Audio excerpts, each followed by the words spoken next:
David Ornstein has confirmed that Arsenal are in talks to sign Mudryk and Joao Felix. So we're going to talk about it. Welcome, you guys. Welcome to SheKnowsArsenal. My name is Jessica. I'm your host. You can follow me on Twitter at JessinoTweets and at SheKnowsArsenal. Welcome to another transfer talk where we go through all the Arsenal transfer news during this January transfer window. And we have a lot to talk about. So yesterday, David Ornstein was on NBCSN and confirmed that Arsenal are not only in talks for Mudryk, but also Joao Felix, and they're interested in loaning him as well. Came to a surprise to me because I figured we'd only get one attacker, but maybe Arsenal are thinking with Gabriel Jesus's injury, it's maybe a good time to really bolster the attack. We've also had injuries to Reiss Nelson, and you can't really count on Emile Smith-Rowe. So maybe Arsenal are just trying to make sure that, we're well stocked in the attacking areas. And so we will talk about all of it. You guys let me know in the chat what you guys are thinking about Felix, Mudryk. Do you think these ones will get done? We'll go through each, separately, and then we'll talk about what this means for Arsenal's title hopes. To start off with, we will start with Mudryk. There's been a lot of talk around this deal this morning. Arsenal put in a bid for 40 million euros plus 20 in add-ons, and that was knocked back by Shakhtar. But there's cautious optimism that a deal can be done, and it can be done for less than the 85 million euros that has been placed by Shakhtar.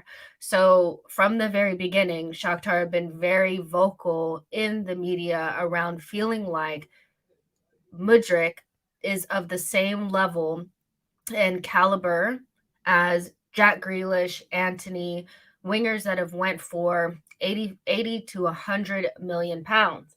And that's the type of money that they're looking to get. They've also mentioned Mbappe and Neymar. So we know that they want top dollar for Mudryk, but it's always been known that Arsenal were never going to meet those types of that type of fee. They were never going to meet that type of fee. So as we usually see in negotiations, the selling club starts quite high and the buying club starts quite low, and they will potentially meet somewhere in the middle. This morning, the CEO, Palkin from Shakhtar said, now literally in 5 minutes, I will have a new phone call conversation with Arsenal for mykhaylo Mudryk deal. Shakhtar are looking for a deal in the total of 80 million pounds for Mudryk and would demand at least 60 million of that to be guaranteed. Arsenal are yet to reach that fee and expected to point to Liverpool's Cody Gakpo, who moved for a 50 million deal with 37 million up front. So what this looks like is there's about a 20 million pound gap between what Arsenal are willing to give and what Shakhtar are looking for. If the 20 million in add-ons kind of stays the same, if Arsenal can up the guarantee from 40 to 60, the deal can get done. And it looks like Arsenal and Shakhtar are in negotiations as we speak. And it feels like a deal can be done, especially because Mudryk is pushing for the deal to get done. So I don't really anticipate there needing to be Mudryk doing any sort of Antony type of thing, like going with Fabrizio Romano on some sort of interview or anything like that. But he is pushing for it, and we'll see what kind of happens. I would imagine that we get some sort of update on this within the next day or so. And let's be real, Arsenal need to get this done as soon as possible. It is December 29th, and Mudryk or whoever we bring in has got to be on the doorstep ready to play for Arsenal on the 1st, because our January fixtures are quite difficult. We have to play Brighton, who are no pushover and have had our number for years, Newcastle, Spurs, Manchester United, and then in February we play Man City. So this is the time to really bolster the squad and make sure we have enough attacking firepower to get us through this period. Gabriel Jesus is a huge loss, and even though Nketiah did a really good job against West Ham, we are always one injury away from catastrophe. And so bringing in Mudryk will definitely get us into, I think, a position where we feel we have a winger or an attacker that can step in for Saka and Martinelli and have a similar impact. Now, there's been conversations. I've been a part of these conversations online and in group chats around, is Mudryk worth this amount of money? Is he worth 60 million plus 20 in add-ons bringing the deal up to 80 million. Is he worth that? We've seen the scrutiny and kind of like the meme life that has ensued off of the back of Antony and Nunez. Depending on who you talk to, those have been flops. They have not lived up to their price tag as of now. But does that mean that you don't bring in a player of this level of talent? Mudryk is definitely, I think, in the category of player like Antony, like Nunez, where they can play now, but you are banking on them becoming world-class talent in the next year or so. And these types of players do not go for cheap. They go for the 80 million to 100 million range. That is what the market dictates. And quite frankly, it's been clubs like Shakhtar, clubs like Benfica, clubs like Ajax that have set the precedent of what these types of players cost, right? And so Arsenal, I do think that there is a part of the fan base that are quite scarred from Pepe, but I don't see many I don't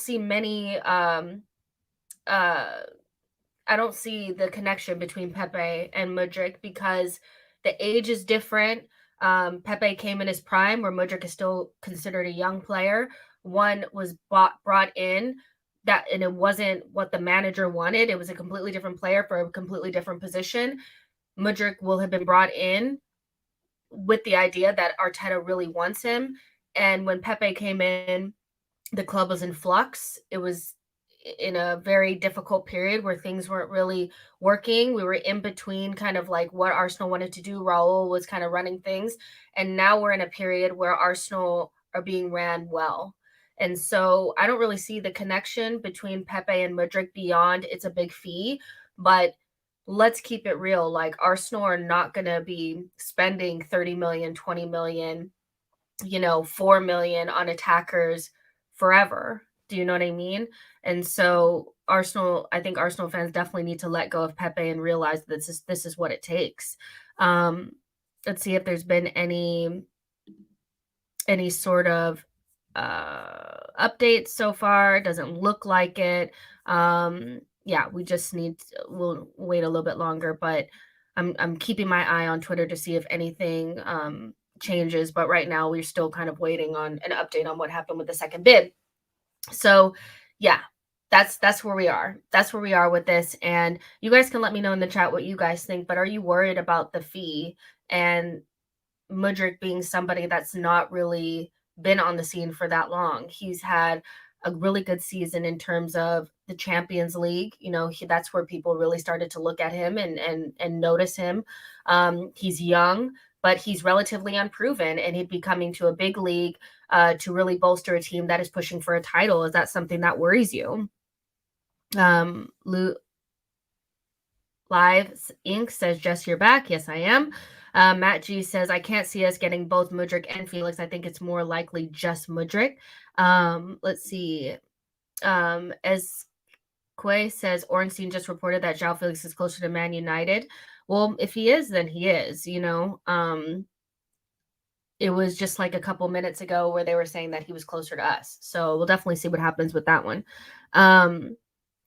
Let's see. The Mad Hatter says, yes, slept like shit and was looking for a podcast. Perfect timing. Okay, perfect. So yeah, you guys let me know what you think. There's 132 of you guys in here, so get in the chat and let me know what you guys are thinking.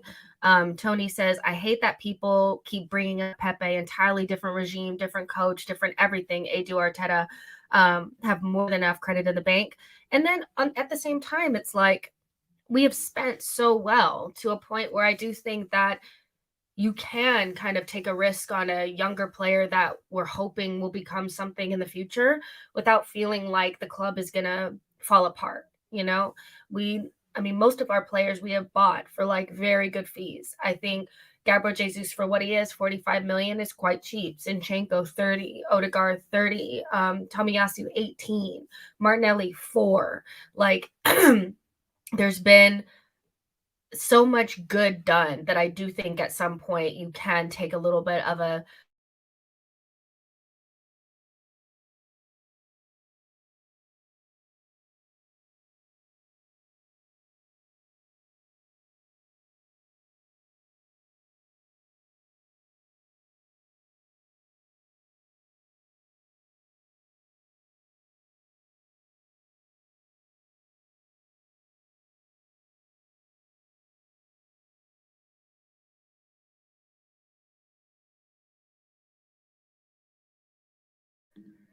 Sorry, guys, my internet, it's not great, but I'm gonna keep trying. Keep trying here. But you guys, just hold on, hang on with me. The internet is not great here, but I'm gonna keep going. So yeah, like I think that we have done enough good business where you can take kind of like a hit on this and see what happens. Mudryk looks very talented, but it's a bit of a risk, you know. Lionite says hell of a money for an unproven player. Let's see. Portis says just doing the mannequin challenge. You guys know this internet gives me a headache. It goes in and out. And yeah, but let's just keep going. Let's see. Mitesh says there is unison in program and Arteta in direction, and Mudryk fits that. Yeah, I do think that I don't think they would take a risk on a player like this had they not done their research. They know about the players in and out, like what his temperament is, what his ceiling is, things like that. And I do think he's different than the players that we have, but that's a good thing. I don't think we need another Martinelli and Saka. We need somebody who can do those things at a similar level, but also add something different. And I don't know if you guys have seen, but Mudryk is rapid. He's very skillful. Like that's not really what we have right now. Albert says, I think Mudryk will fit Arteta's system. I do as well. Tamuka says, I like the look of Mudryk, but if we can get Felix as well, it would almost assure us of the title. Felix in rivals' hands is so scary. Felix in rival hands is so scary. Yeah, I mean, if he was to go to like Manchester United, I do think that would pretty much put them in top four, contention. I think that you could just play Rashford in his left wing position and play Anthony and Felix, and you have a really good front line there. So I would prefer him come to us, but at the same time, Gabriel, Jesus, Mudryk, Martinelli, and Saka is nothing to laugh at either. So, Neil says Shakhtar are just playing hardball with us, hoping that someone else joins so it pushes the feet up. Ray says we should buy Shakhtar Donetsk, the whole club, for 100 million. Yeah, that might be easier. Zhao Chung says Mudryk gives me young Ronaldo vibes. Emmanuel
I'm sorry, you guys. I don't know what's going on with my internet. Every time I try to do a stream, it just goes out, and it's so frustrating, and I'm so sorry. Just try to stick with me. We'll try to get through the entire stream. Seawalder says, I can't see Felix getting loads of game time if he came, but he'd be awesome to have on standby. Frank says, yeah, I know Mudryk will be in Arsenal, but in no comparison to Pepe at Arsenal in any way at all. The market of today, Mudryk is worth 120 million if Anthony Manchester United will cost 100. John M says Shakhtar knows he is our number one target and we are desperate and we need him quick. They will hold the cards. It will be Pepe money. I'm so sorry, you guys, about the internet. It's like every time it happens, it makes me want to cry. I don't know why. Live says Mudryk is worth 65 million. Matt G says, no need to apologize. These things happen. I'm really trying. But let's see. O'Malley says Felix heat map is more of an advanced 8 or a number 10. James Wright says, I am excited about Mudryk due to the sheer pace. Very few players in the world that are that quick. Off the top of my head is Mbappe. I think he clocked the the quickest time in the Champions League.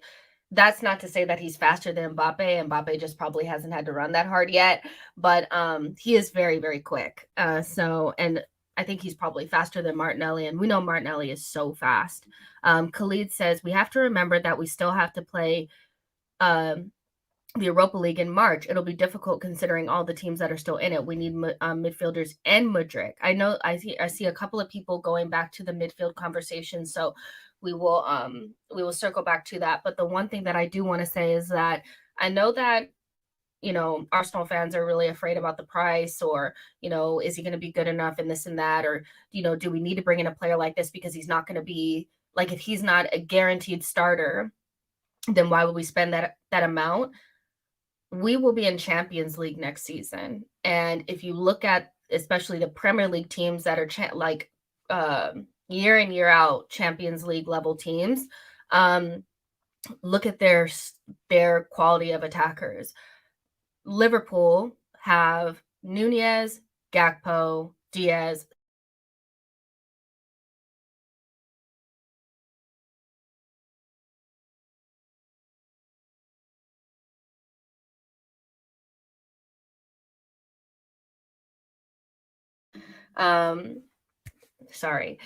They don't have 3 really good attackers and then one academy players behind them. That's not what they have. And so I think when you're a Europa League team, you have 3 really good starters and then you have just some pieces in behind. But we need to remember that once you become a Champions League team, it's more than just the starting 11. You need to have better players in behind. And so we're nowhere near it. Right now we have Jesus, we have Saka, and we have Martinelli that are world-class / top players. Try this one. Hold on, you guys. Go in here.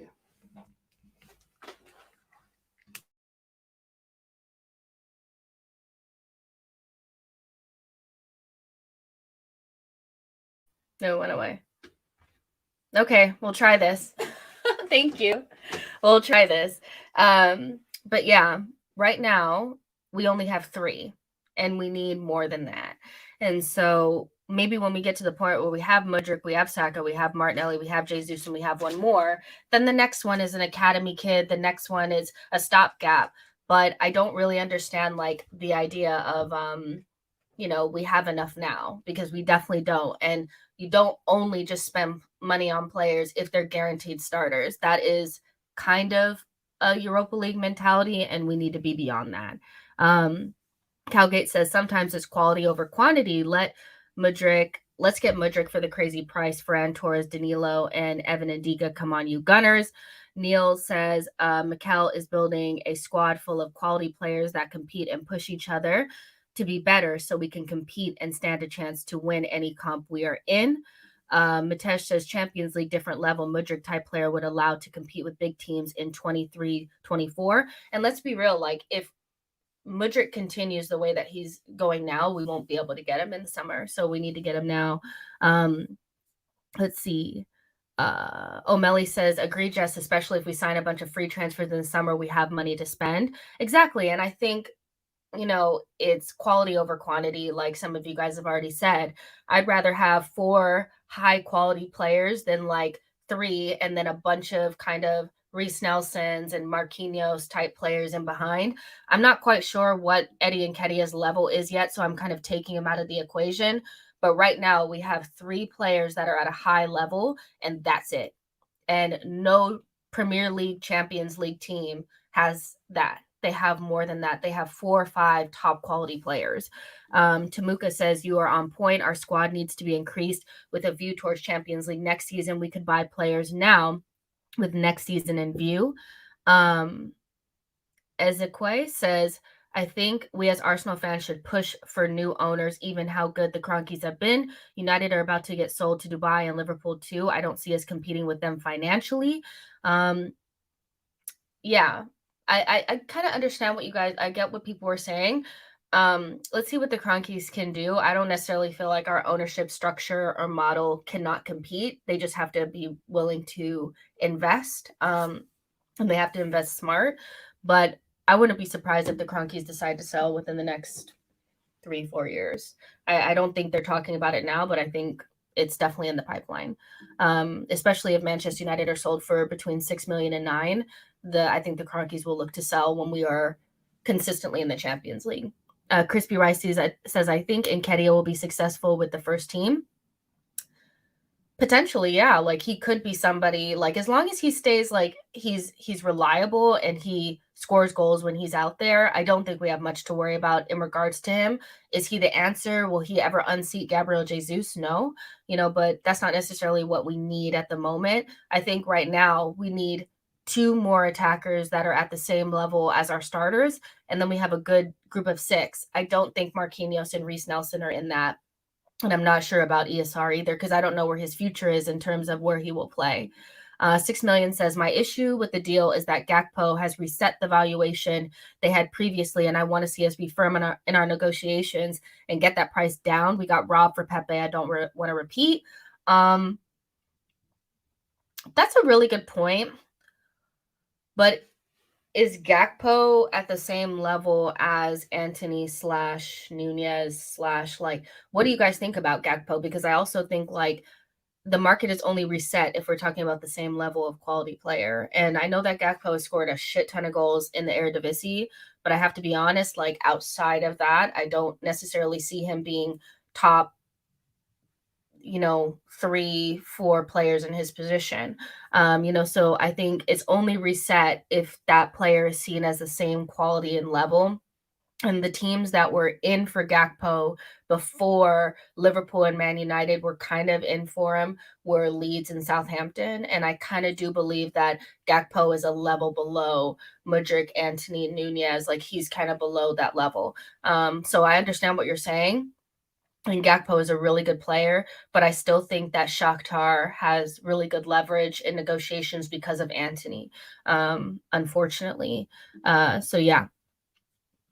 O'Malley says ESR needs to get healthy. I agree.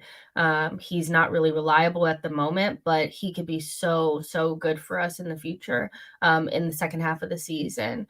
Millie says, yes, we definitely need a striker. Kevy Kev says, hey, Jess, hello, everyone. You guys get in the chat and let me know what you guys are thinking. There's 205 of you guys in here, which is amazing. Thank you for sticking with me through the internet issues. I was about to cry.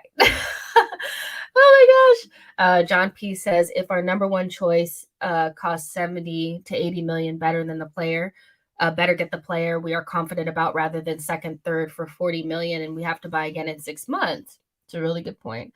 And I think the point that you guys keep pulling on, that we'll probably go in and get Evan and Dika for free. We might still be looking at a Tielemans for free, that will give us the amount, like, be able to let us push a higher fee or come to a higher fee with Shakhtar for Mudryk.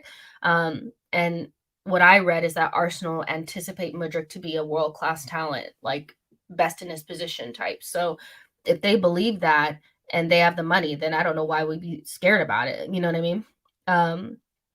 Khalid says, City didn't play Foden, Cancelo, Diaz, Walker, Laporte, and Alvarez. We may compete with them 11v11, but their squad shits on ours. We have El Neni and Sambi. Tears. Oh, yeah, true.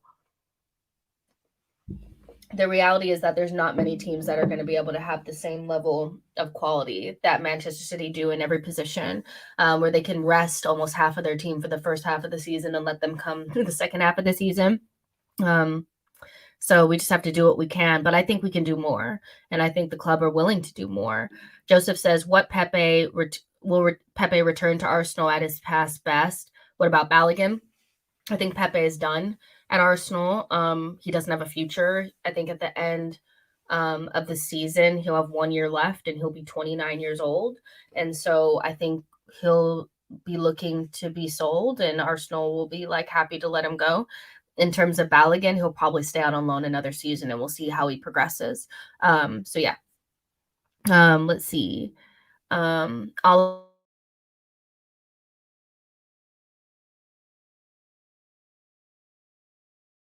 and it came back quickly this time. Oh my gosh, the internet is so bad. Let's see. I'm just trying to make sure that it's actually connecting back. But yeah, in terms of Yes, it's live, you guys. I'm so sorry. Like, I'm just trying to get through this.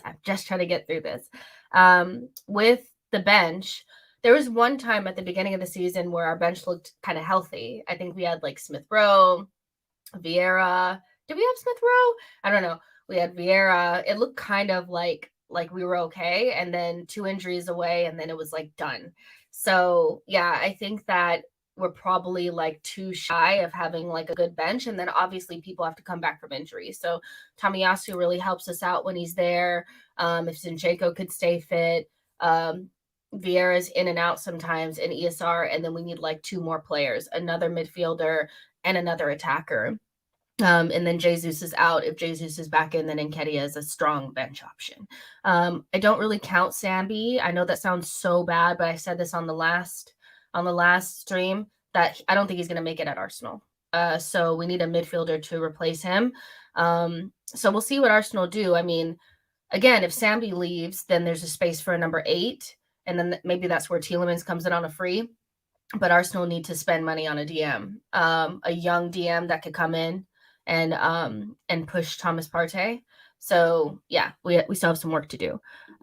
Boy says Vieira has made it look easy to get on by without ESR. I think Vieira is quality. You guys know how I feel about Vieira. I think that people that wrote him off too soon. And Vieira, like for me, has the type of quality that you just need to like wait for him. Like I think second season Vieira is going to really surprise people. This season he may not be, that great because he's still trying to like get used to the league. But people forgot that he didn't have a preseason and he was injured when he first came in. But I think Vieira is going to be just fine. Sambi, I'm not sure about. So yeah, I think wait, Big White Clock says Jess, that's piss poor. The kid has talent, do better. Who? Are you talking about Sambi?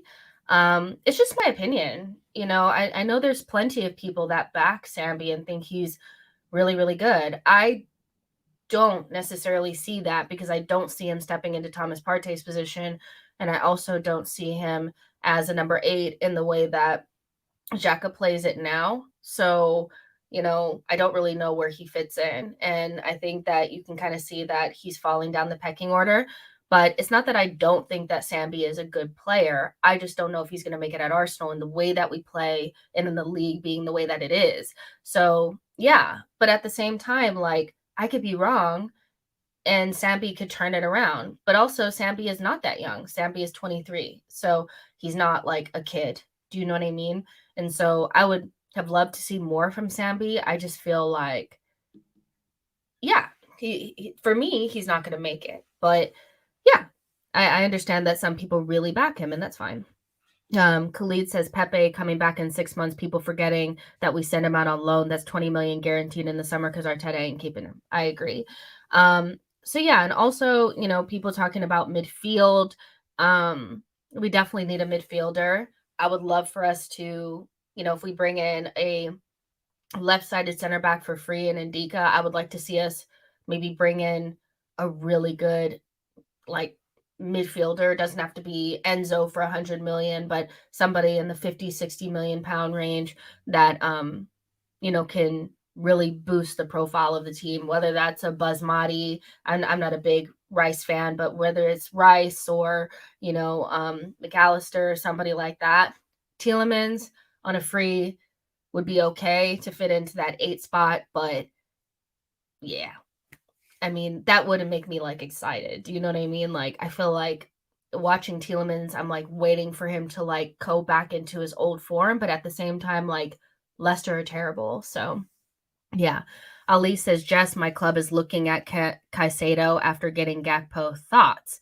Caicedo is really, really good. And Liverpool do need midfielders. So it's like he would be a no-brainer. If Liverpool were able to get Jude Bellingham and Caicedo, they'd be sorted for so long. With the other talents that they have, Harvey Elliott, and what's the other the younger guy that you guys have now, that you got from Fulham? his name escapes me right now, but he's good as well. Like, Liverpool will be sorted for so long. The new version of Liverpool that will be here in the next 2-3 seasons when they get their midfield sorted as well is scary. So yeah, I think, like, for me, like, if I was Liverpool, like, Jude Bellingham plus Caicedo would be what I'd probably be wanting. Obviously Brighton would want like a lot for Caicedo, but you need to reinvent the midfield, and you left it too late, so now you have to pay, you know. But that would be a good signing for Liverpool. So yeah, midfield is definitely something that still needs to get sorted, but it's something that it looks like it's going to be looked at in the summer. And so right now we're looking at attackers, and it looks like Mudryk could get done, will get done, and whether or not Arsenal pull the trigger on Joao Felix is yet to be seen.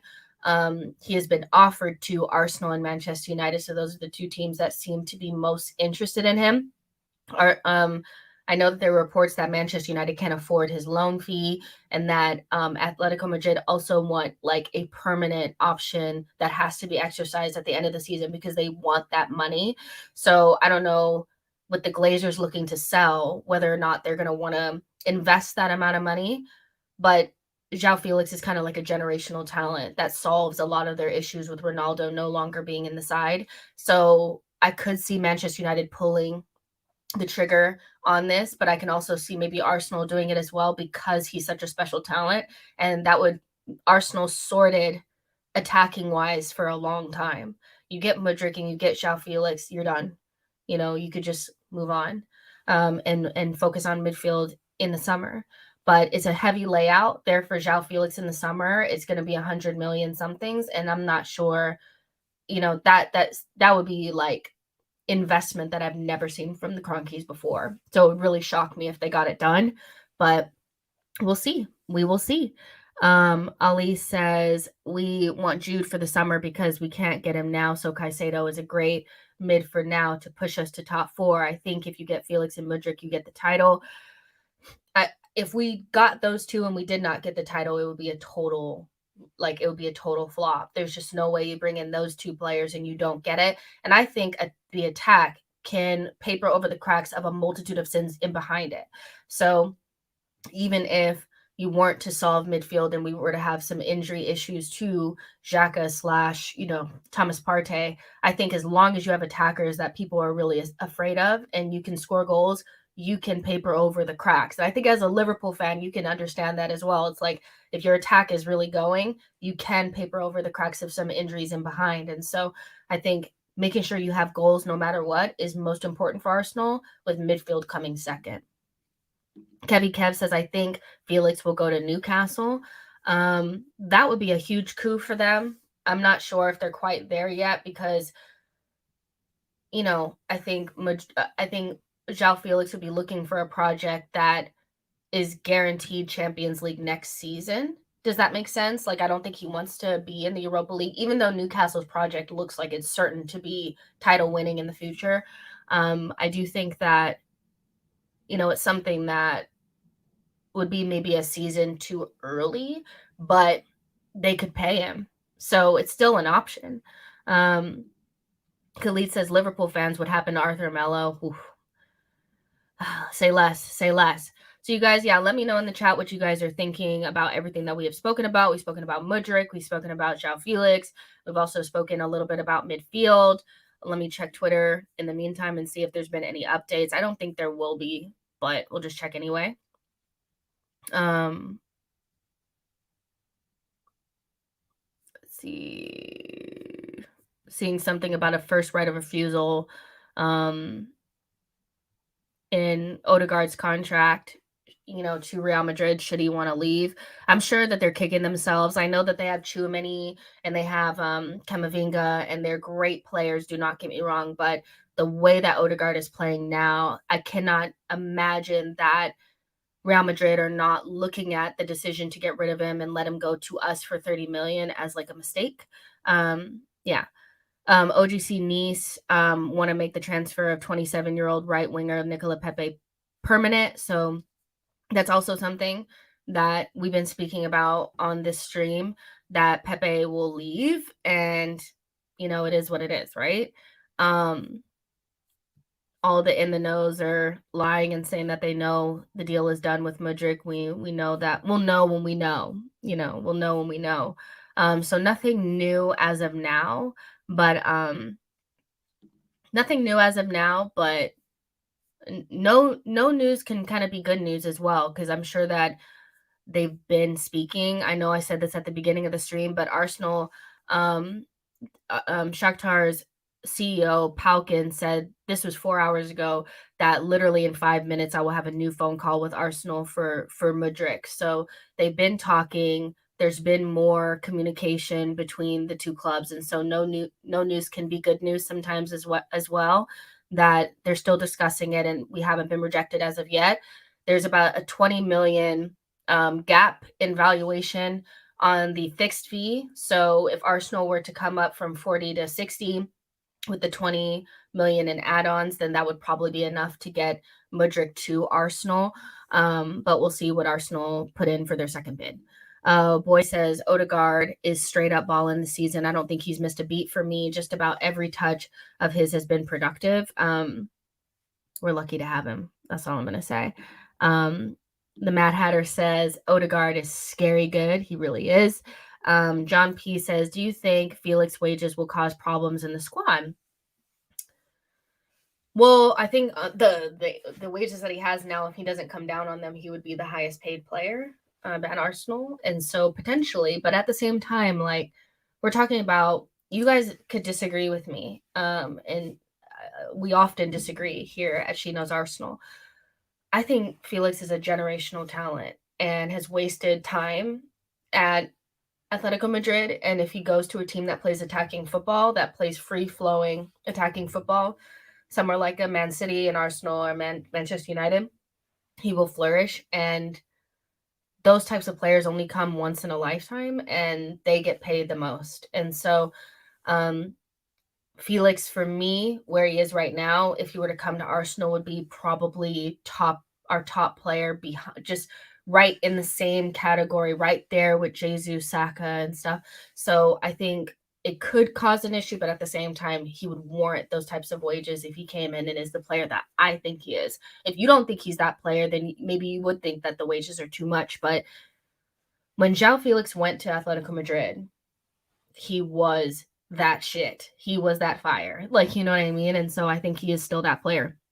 Seeing him live, I was at the Switzerland-Portugal game. He's absolutely sensational. He is such a good player, and he's wasted at Atletico, and anywhere that he goes beyond that, he's going to show that. I could just see, like, could you imagine putting out a front line of like Felix, Jesus, Saka, Felix, Martinelli, Jesus, could you guys, with Odegaard and you guys, I'm out here doing one of these, like, could you imagine? Like, I wouldn't even think about wages at that point. Frank says, if Arsenal will get a deal for Felix without a buy option, trust me, it's worth it for me. The guy is a generational talent, just as you said. Oliver says, once we get Champions League football, these players would want more money eventually. Crispy Rice says interchangeable. Exactly. They are interchangeable. They could, and I think that's what Arsenal and Arteta is looking for. They want players that could play all across the front three. And I think Mudryk can do that. Felix can do that. We know Martinelli can do it. Saka can do it. That's what we're all about, That's our vibes, Fave Me says our wage structure is still good. Felix and Mudryk to Arsenal, we can win all trophies. I mean, all we are involved in. Exactly. Thob says Felix right wing backup works for me, and Kedia is good enough center forward though. That has always been my opinion since last season. The Mad Hatter says same. I have the feeling in my gut that Mudryk will fit like a glove.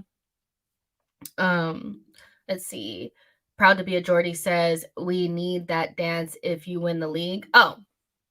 Okay, so let's just say this. If Arsenal were to win the league, first of all, I would cry. Tears of joy and happiness. In my household, my boyfriend is a Manchester United fan. So I would be all in his face, making fun of him, okay?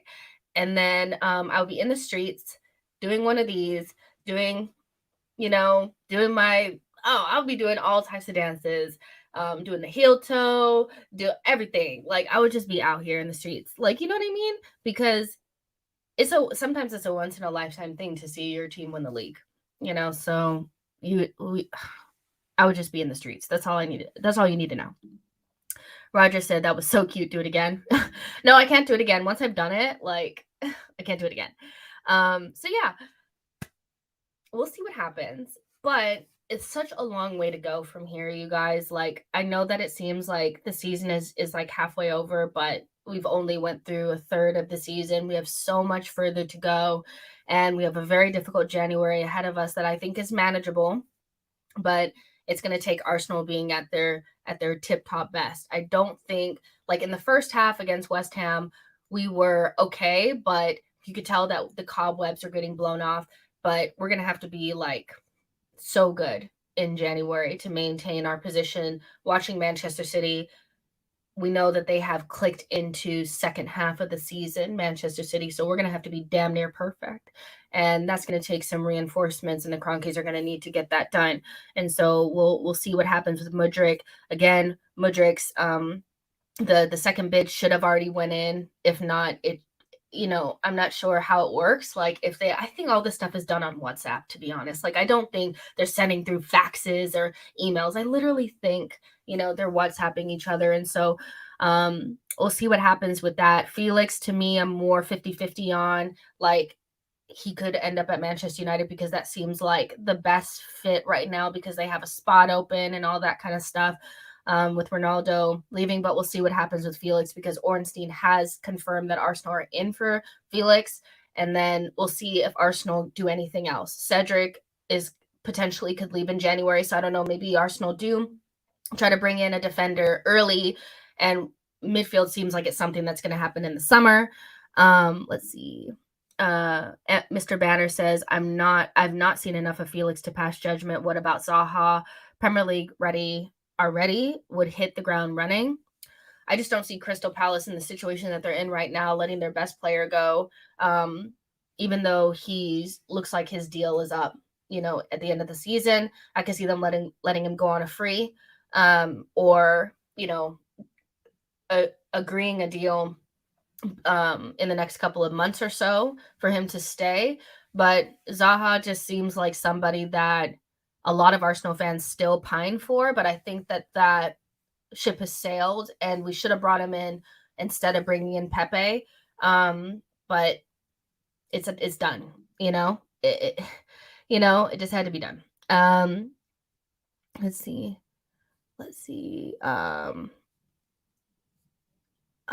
Yeah, you guys, my boyfriend is Terry. You guys know this. Kevy Kev says no to Zaha, no to Tielemans. Yeah, the Tielemans thing. I'm not sure about Tielemans now because it's kind of like I'm waiting for him to look like the player that he was before, but Leicester are crap. So Big White Clock says, don't forget the squad just needs to stick together, and in the 2-3 years, we'll be at another level again. They're so young, let alone the signings we can add. It's crazy. Looking at the team and realizing that this is like the version of Martinelli and Saka at 21, they could potentially go to another level and another level when they hit their prime. We've seen that, like, I think Ben White is like 25, Gabriel is 25, Saliba is still only 21. Like, this team is still quite young. I think Tomiyasu is 24. So the team is still young, and as long as they stick together, we could go to another level, like you said, but it's so important for the team to progress and make sure that they're in Champions League and are winning trophies and stuff like that. And so that could only come if the team continues to progress and we continue to improve the squad. Akal says, I've been suspecting Terry snatching her from us. Confirmed. You guys are so funny. Like, you guys are so funny. Like, maybe you guys aren't on Twitter or Instagram. You guys should be following me on both anyway. Like, where you guys been? But yeah, like, I already confirmed it. But yeah. So let's see what else you guys are saying. Looking forward to Saka finally getting a rest. Me too. Let's just check Twitter and make sure nothing has happened. And of course, like, if I end the stream and something happens after that, I will come back. But it's already 2:00, so I would imagine that we won't hear anything for the next couple of days. Let's see. Mikhailo Mudryk to Arsenal is not a done deal. The account reporting it also reported a WAR deal done. That's funny. Yeah, a lot of these people have bad track records, so I wouldn't let's just wait. Let's just wait. Let's see. Yeah, there's nothing else really here. Arsenal are keen to sign Joao Felix on loan. Yeah, nothing really new. So if you guys want to, we could do because I want to make sure that this stream is at least an hour long. So we're at 47 minutes now. You guys want to drop some questions in there? Questions about anything, not like personal life things, but like Arsenal transfers, anything, other players in the team. Go ahead and drop your questions in now. We can do a little bit of Q&A for the next 15 minutes or so. Just want to make sure that we get a full hour here. There's like a new function on here that you can do question and answer, I think. Start a Q&A, ask me questions. All right. So, yep. We're doing Q&A, guys. Let's see. Kevy Kev says, how good is Torres, who Arsenal are linked with? We're linked with 2 Torreses. So which Torres are you talking about? Facundo Torres or Ferran Torres? Facundo Torres, that's from Uruguayan winger that's from Orlando City, is pretty good. He's kind of like, he would be more of like a project. I don't think he hits the ground running, but he's a good winger that scores quite a bit of goals, good technical level, definitely above the level of the MLS. I know that some people are like, oh my God, he's an MLS, he's crap. But if you look at Almiron, like Almiron is actually a pretty good player. He was suffering like the rest of Newcastle under Steve Bruce, but he came from the MLS and he was good enough to play for Newcastle. So I think that, Facundo Torres is somebody that I would be excited if he came to Arsenal because I do think he's a good player, but at the same time, like, I wouldn't expect him to like hit the ground running. But again, Arsenal need more than one winger or more than one attacker. We need 2 because I would imagine that Reece Nelson doesn't get a new contract and he'll leave and Marquinhos will go on loan. So that's Facundo Torres, and Ferran Torres, we know who he is. We know him well. Let's see. Naveen says, do you think we'll get Mudryk? Yeah, like I do think we will, but I think it's like if I had to give it like a percentage, I would say like I'm 80% sure because you just never know. They could ask for more money and Arsenal could walk away. You know that Arsenal don't get their pants pulled down anymore.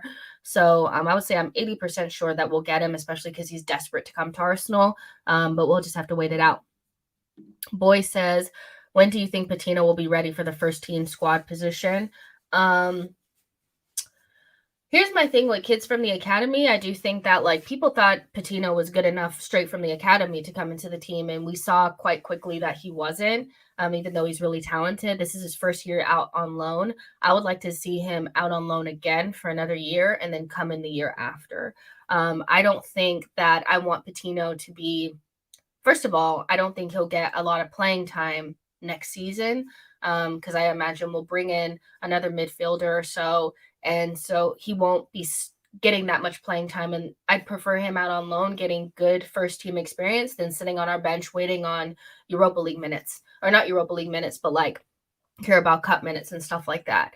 But I think he could play a role next season. But I think the season after, like him and Balogun will come back off of loan, Brook Norton Cuffy, and we'll see where they are. So I would say not 2023, 2024, but 2024, 2025. Martin N says, are we still linked with Danilo from Palmeiras? Yes, but like lightly. It looked like we were really interested in him, but it seems like teams like Monaco are more interested in him now. And there could be a sense that he needs a move before the move. But I would say I would not expect us to sign Danilo at this point. I think that we were really interested at one point and the interest has kind of went by the wayside at this point. Seawalder says, if Cedric leaves, do we replace? All of our fullbacks are injury prone, bar Benjamin. If Cedric leaves, I would think that we have a plan to bring somebody in. Maybe we chuck 7, 8, 9 million at Eintracht Frankfurt for Ndika and get him earlier. Ndika can play left-sided center back and left back. That would move Tomiyasu back to the right. And then so essentially you'd have Zinchenko, Tierney, Tomiyasu, and Ndika that can play on the left. And then you have Ben White and Tomiyasu that could play on the right. But that's still a little bit kind of risky and a little bit galaxy brain. I don't see us bringing in a right back. Do you know what I mean? And so I would say if Cedric leaves, I do think we'll bring somebody in, but it'll be kind of like a cheap, younger player kind of option, or Ndika will come in and they'll move Tomiyasu back to the right. John P says, who are we selling in the summer? Not the obvious. I think Tierney will be leaving, hopefully for 50 million bid from Newcastle. Definitely this has been going around in group chats and online. I think there's a very real possibility that Tierney could leave in the summer, just because, first of all, we don't want him to be past his prime before we look to sell.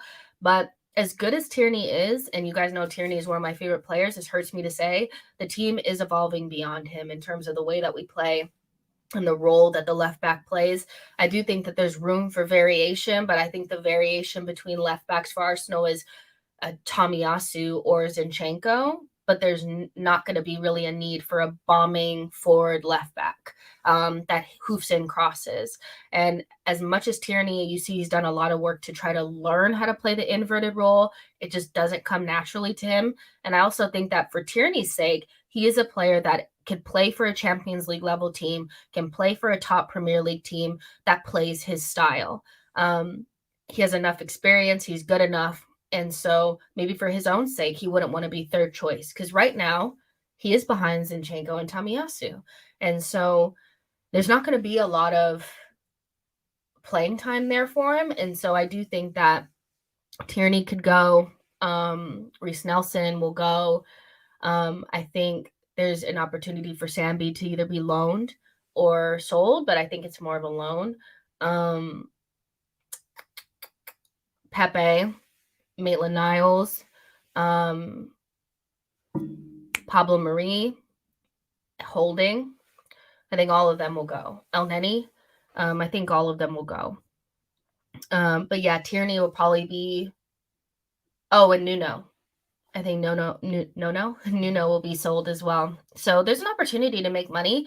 We always have like, oh, we can sell all these players. It never goes like that. We always end up loaning players a little bit longer and doing cut price deals and stuff like that. But I do see us having like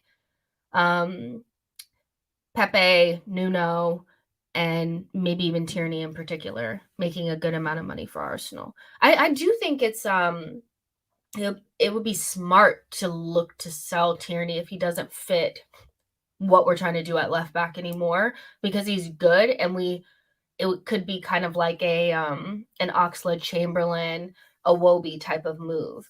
That doesn't hurt us, but it makes a good amount of money for us. Do you know what I mean? Thob says, Mudryk is the truth, Jess. Believe me, the hype is not enough. Remember this message. I will remember. Boy says, is Ben White now a bona fide right back, or should we be looking for a right back to take that duty away from him and move Ben White back central? I think Ben White is a Arteta right back. I think this is the way that his fullbacks operate. I think that's why you see Zinchenko, Tomiyasu, and Ben White as our fullbacks, is because they have the ability to play inverted, and Ben White is like he's like the tall center back type of right back that gives us the 3, and then Zinchenko moves up and becomes the 3 in midfield next to Thomas Partey, or the 2 in midfield next to Thomas Partey, and xhaka goes into the line of 5 up front. And so I think the way we build 3-2-5 or 2-3-5, whatever way, I think Ben White suits that so perfectly, the way that Arteta sees the right back. So I don't think he'll be moved to center back. He can play there, but I don't think we'll be looking for a right back to play that way, because this is what Arteta wants. I don't think we're ever going to see a bombing Bellerin type of right back at Arsenal as long as Arteta is here. I think Ben White and Tomiyasu are the template, and it is what it is. You know what I mean? And Ben White plays it perfectly. He keeps Tomiyasu out of the team, and I think Tomiyasu is fucking great. I love Tomiyasu. If he could just stay fit, I love Tomiyasu, you guys. Like, that is my guy, but he just needs to stay fit. But he keeps Tomiyasu out of the team, and Tomiyasu is class. John P says, are you worried PSG are going to get Saliba? No. I think that Saliba is happy at Arsenal. He's starting at Arsenal, and he is in the right place. His agent will do everything in his power to get as much money as possible from Arsenal in terms of wages. But I think Saliba will sign a new deal. I'm not really that worried. Boy, okay, you already said that. Big White Clock says, are we linked with Pocatello? Again in January, will you be doing a quasi-racist Italian impression again? If you're talking about Locatelli, no, I will not. I will not be doing that again. I felt horrible about doing it, even though everybody knew I was joking and I wasn't trying to do anything bad. But thanks for reminding me. I will not be doing it again. John P says, who's better, Ben White or Saliba? I don't think there's a better. I think they're on each other's level, to be honest. I think they're both technically gifted, strong defenders. And I think Ben White could be the best right back in the league. And I think Saliba could probably be the best center back in the world eventually. But I think they're both like on each other's level right now. I don't think either is better than the other, to be honest. Let's see, what else are you guys saying? Boy says, how come Edu's Brazilian connections never hit him up? How good 14-year-old Endrick was, why Edu's network lacking?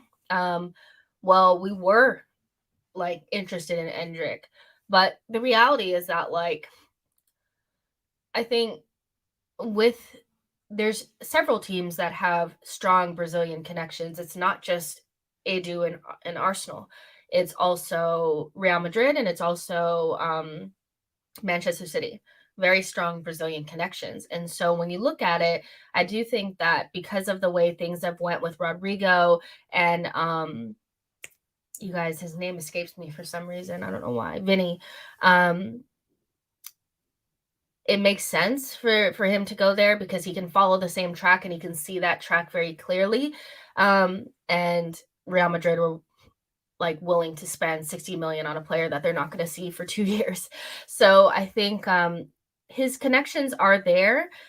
I think we forget that the reason why Marquinhos is here is he was kind of a make weight, a kind of like a sweetener kind of situation that was thrown in with Arsenal trying to create a connection between Arsenal and Sao Paulo, I think it was. And so those connections are there. We just have to wait to see the fruits of that labor.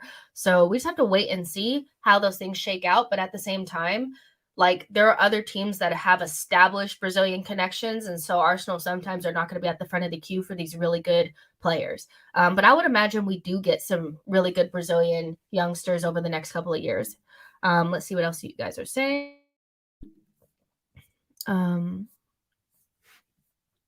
Let's see what else you guys say. Sally says, will you forget when Jess loudly proclaimed that Rafinha is clear of Saka in the summer? Jess was everywhere saying it. Just ask her. I was saying it. Did I say that he was clear? No, but I said he was on the same level and he's probably better than Saka. That is what I said. But at the same time, like maybe I was wrong about that, and maybe Rafinha wasn't better, but at the same time, what we tend to do is like when players go to other teams and they don't do as well, we say that means that they're a bad player. And I don't think Rafinha is a bad player. I think if he had come to Arsenal, he would have done a good job. But I also didn't anticipate Saka going up a level. At the time that we were talking about that, we were talking about Saka of last season. And Saka of last season didn't have as many goals in him, wasn't as clinical. And so, yeah, I did not anticipate Saka getting to this level so quickly. And so I was comparing Rafinha at Leeds versus, Saka at that point. So maybe I was wrong about that. But again, I think if if Vlahovic had come to Arsenal, I think we'd still be in first place. I think he'd have a lot of goals. So I don't necessarily feel like he's like, look at what he's doing now. Like he's, you know what I mean? So yeah, maybe I was wrong about that. Rafinha is not better than Saka, but I kind of justify what I said because at that point, I do think that Rafinha had the edge on Saka just a little bit. And I think he made the wrong move going to Barcelona. And had he had come to Arsenal, he would have been great. But I'm happy for Saka to be better than Rafinha. You know? Boy says, I think Saka has improved dramatically to get with getting to work with Jesus and pick up tips and tricks from him. I do think that like Saka has went up such a I think Saka has made a dramatic improvement from last season, but at the same time, like maybe I shouldn't have underestimated him. Because I've always rated Saka. I just was wondering if he would get the clinical edge in the goals, and that's coming a lot quicker than I thought. Let's see. Big White Clock says Saka was doing his levels last season. He was knackered. Fair enough. Palmsy says, Jess, you're not allowed to be wrong. Otherwise, 14-year-old keyboard warriors will get mad. The thing is people keep receipts. And a lot of people get offended by some things that I say because I have strong opinions and I'm not afraid to share them. But at the same time, what I am willing to do is see those opinions be wrong and then like say, okay, I got that wrong. You know, I'm a grown up, like it's not that big of a deal. The weird thing about it is like when people act like, you know, then you shouldn't continue to have strong opinions because you got something wrong. I will continue to have strong opinions, especially like on my channel. Like I will say what I want. Okay. Let's see. John P says, if we get a winger and not a center forward this January, what are your thoughts of Saka doing false nine role? He has back to goal strength like Jesus. I think we're more likely to see Martinelli play that role or even Smith Rowe versus Saka. But when I watch us play, I just see like all three players rotating and playing centrally. Even xhaka plays centrally sometimes. Not as much in the West Ham game, but when Jesus is there, Jesus is sometimes deeper than xhaka. And so I do see like the players rotating, but in terms of Saka playing through the middle, I can't really see that. But I can see Emile Smith Rowe playing that position and also Martinelli. Let's see. Ali A says, Jess, Martinelli, or Saka, who has the higher ceiling? And this is such a hard question. I do think I underestimate Saka quite a bit, and I want to say Saka now, but I still feel like it's Martinelli. Like, I don't know why. I just think Martinelli has, I don't know, you know, but I still think Saka is like going to be world class, if not already world class. Do you know what I mean? So yeah, but we did an hour and 5 minutes, and I really want to thank you guys, all 260 of you guys, for being here. And the ones that came early on in the stream where the internet was playing up, thank you so much for being patient with me. I really appreciate it. Make sure you guys like this video and subscribe to the channel. Again, if something happens, I will be on it and I will be back here with another stream. But until then, I will see you guys tomorrow.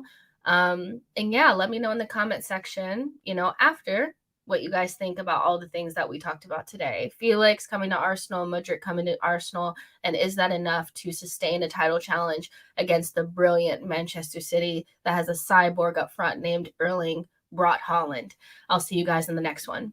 Bye, y'all.